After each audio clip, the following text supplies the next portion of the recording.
Welcome. Today I'm talking to Ian Scott of Momentum Investments. Ian, welcome. Hello, Theo. Let's talk about the Momentum Income Plus Fund. What is the Momentum Income Plus Fund? Theo, it's one of the most exciting funds that we do manage in our suite of funds. It literally is in days gone past, we used to call it the high yield market. But these days, we actually call it the private debt market. It is so interesting that, the way that South Africa is migrating and what's happening in our economy, especially around energy, we're finding that a lot of these deals, these IPP deals, they don't want to come through the traditional bank JSE system. They actually want to come to our table and say, listen, Ian, you guys at Momentum, we've got this IPP, we want to put up this wind farm, solar farm, whatever they need to do, but we've got very specific requirements.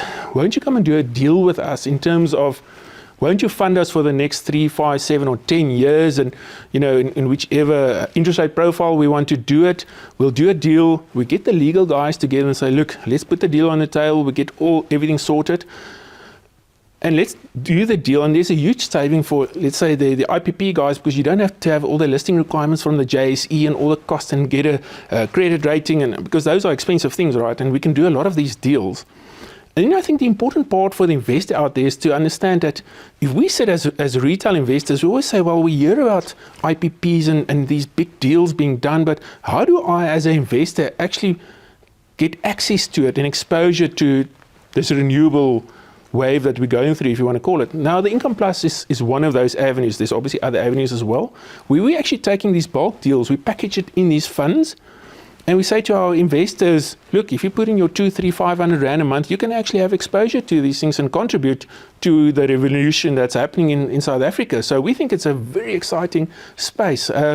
The Income Plus invests in all sorts of different sectors in the economy that supports, just renewables. Think about student accommodation, all sorts of interesting things. So we think it really is a differentiator versus the whole suite of other funds that we do manage and that's available out there in the South African investment market. Roughly the size of the fund, and why I asked the size, I think I'm very excited about the prospect where it's focusing on, but how big is this fund? And just give us an idea. You talked about student accommodation, solar, wind. What else would one find in this fund?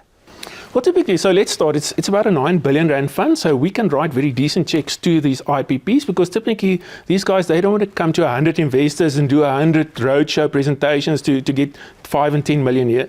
So they come to us and say, look, please write us a 3 or a 500 million Rand check, which we can do to get into these deals. But typically, we talked around IPPs, but there's lots of different things. We're seeing things happening in the agri sector. After the default of Land Bank, we've actually seen a host of agricultural companies come out and say, please come and fund us on a bilateral deal. You would find that very good agri companies coming to us. In the medical sector, in the industrial sector, in the technology sector, we're finding very good opportunities. These things you will not necessarily always find on the listed JSE market. So we're giving our clients exposure to things that you would not typically see in the investment market. Typically, these type of deals would be hidden somewhere in a bank book. If you look at the fund and you look at the investor, where would this fund fit into an investor's portfolio, number one, but also added to that, obviously there's a benchmark you're trying to achieve. What kind of benchmark are you setting for this fund? So this is a non-correlated trade. So in a bigger portfolio where you've got equities, you've got property, you've got offshore, there's a component to fixed income. And you've got to decide in that fixed income component, how much is going to be cash, how much is going to be credit, and how much is going to be government bonds. So in that credit portion, you can say, well, I can have obviously listed rated credit on a JSE, or I can have this private debt market. So in a portfolio, definitely it can be in there, but it's actually very close to the property and to low risk equities in a sense, because it's got a CPI plus 3 benchmark, right? So we're up there with the low equity funds. But we're doing it through credit. We don't take equity risk into our portfolios. But it's interesting to say, look, I can have this interesting deals in the private debt sector, which is quasi to equity, but I'm not taking equity risk, and it's low volatility. So I'm taking the volatility down in my portfolio with equity-like type returns.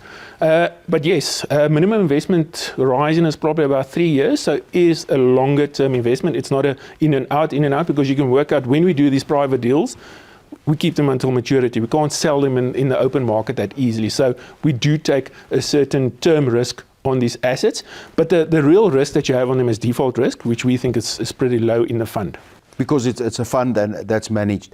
A last question, Ian, and this is a bit of a loaded question. Given where South Africa is politically and the need for capital investments, is this fund not ideally positioned for our environment?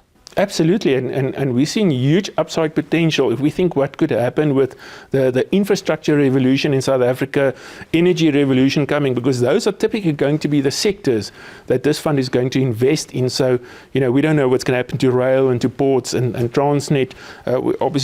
We're already on the privatization of electricity in South Africa, so we're just going to be bigger and bigger place into that market. So I think this fund is really focused towards, if you want to call it, the privatization of infrastructure in South Africa, and that's why we're so excited about this fund. I think you've got cause to be excited. All the best. Thank you very much, Ian. Thanks, Theo.